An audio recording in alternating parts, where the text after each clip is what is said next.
Hello and welcome back to the Not the Old Firm YouTube channel. My name is Ben Banks, here to look back on the game versus Austria. Scotland played in the opening match of World Cup qualifying Group F on the road to Qatar in next winter, and fairly decent game to start off, albeit perhaps not the result Scotland wanted. Not the worst result, not the best result. A 2-all draw, an exciting game to watch for the neutral. But for Scotland fans, it probably was quite bleak until sort of the second half. The first half largely dominated by Austria before things kicked into life in the second half. The game as a whole, really, Austria had dominated the first half without creating all that many chances. Scotland were twice behind. Sasa Kalajic, apologies if any Austrians watch this and I've completely butchered his name, on great form for Stuttgart in the Bundesliga. Austrian were allowed to bring their Bundesliga players for this after the German sort of authorities relaxed the travel exemptions on German players coming to and from the international break. So 9 of Austria's players were from the Bundesliga. I mean, if the exemption hadn't been lifted, this game is looking a lot different. And it was the Stuttgart man in great form for them this season. 25 games, 13 goals, 3 assists in the German top flight. And he continued that. 2 goals at Hampden. First one, David Marshall, for nitpicking, can maybe push out a bit further, and Jack Hendry can react a bit quicker, but he did get in on the end of that. And then the second one's a brilliant header. Jack Hendry caught underneath him, but we'll give him a buy on that, seeing as the guy is 6'7" and Jack Hendry's 6 foot. But Scotland did manage to get back and level twice. First through Grant Hanley, returning to the side with a goal, a really good header. Perhaps the Austrian keeper was a bit hesitant, but he did the job of running in, powering it home, and a good finish.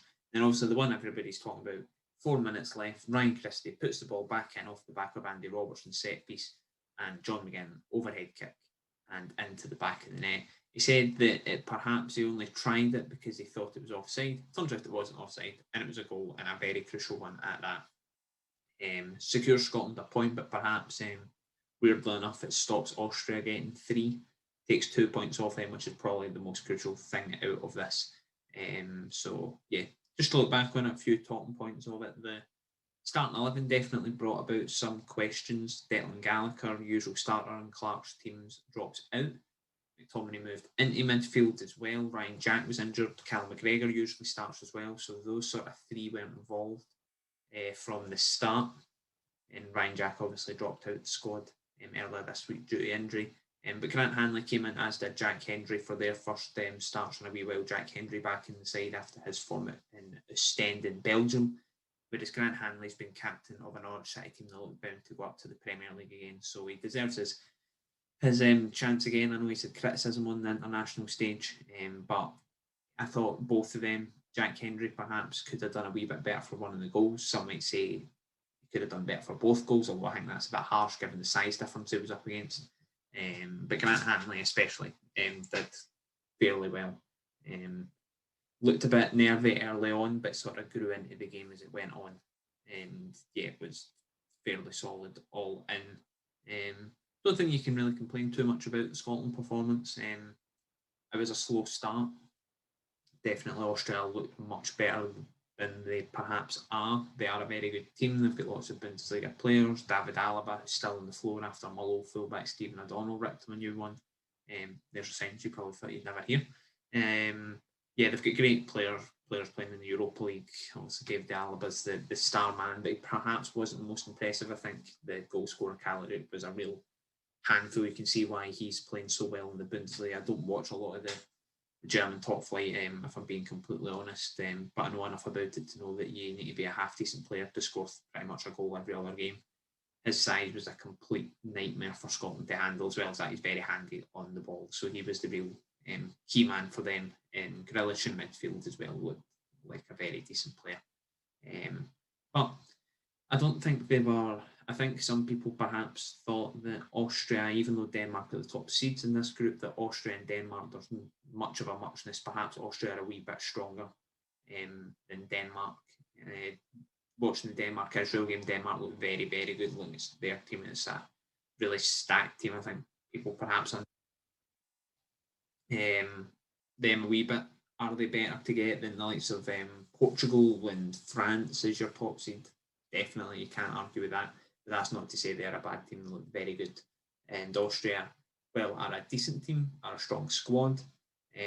Scotland didn't look too off the pace when they looked at the very least level. I think people perhaps play down Scotland's talent. I mean, you see in midfield last night, McGinn, McTominay, who was man of the match and was brilliant. Armstrong as well in midfield, and then you've got Andy Robertson, Kieran Tierney down that left-hand side.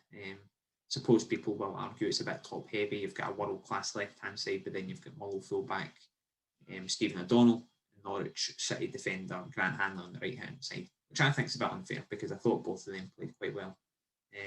Kieran Tierney especially is playing at a ridiculously high level, and he was brilliant again. I quite liked, but he seems to maybe have solved Steve Clarke the issues on that left-hand side. The usual debate's been how do you get the best out of Kieran Tierney and Andy Robertson, two left-backs in a 3-5-2 system, but the plan seemed to be last night that when, at least in the second half, maybe not so much the first half, but definitely as the game wore on, when Scotland attacked, Andy Robertson was the one to hang back and Kieran Tierney went forward. I think that's the best way to go about it. You get Kieran Tierney's qualities in 3-5-2 in defence, but he gets attacking qualities going forward, which for me this season at least have been better than Andy Robertson's. Not to say Andy Robertson isn't a good player, he's a very good player, and he's a world-class player, never mind good player. But Kieran Tierney's attacking form just now is up there with the best in the world, and great to see Scotland utilise that. But yeah, overall, I think probably looking back and it'd be slightly disappointed in this. I don't think it's the worst result in the world. Austria are a very good team and are seeded above us in this group, so it's not the worst result, although maybe to even the playing field, maybe need to go over the Austria and get a draw when the time comes. But it does make Sunday's match with Israel the sixth time I think we've played Israel since 2018, which is just so monotonous. Still got one more time to play them in this group as well.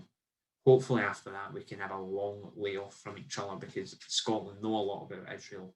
They know a lot about Scotland, and yes, we know what to expect from that game. It's going to be really tight, probably a goal or so in it, and yeah, it's going to be a difficult game. I know they're ranked below us, but both teams are going to have each other figured out. I can't really recall, at least in my memory, any national team playing each other as much as we used to have. Wouldn't expect to see maybe a couple of changes. Brian Christie and Lyndon Dykes. Brian Christie did set up the goal, but missed a couple of gilt-edged chances. Lyndon Dykes perhaps wasn't as effective in his pressing as he usually is. But still a fairly hard-working shift for him. So maybe changes there, and you maybe see, given the fact that there's a lot of travel involved, they'll pretty much jet out today, I believe, and land in Israel for sort of training and stuff. Tomorrow at the very least they'll fly out on the Saturday, but I'd assume they'd fly out today as I record this on the Friday.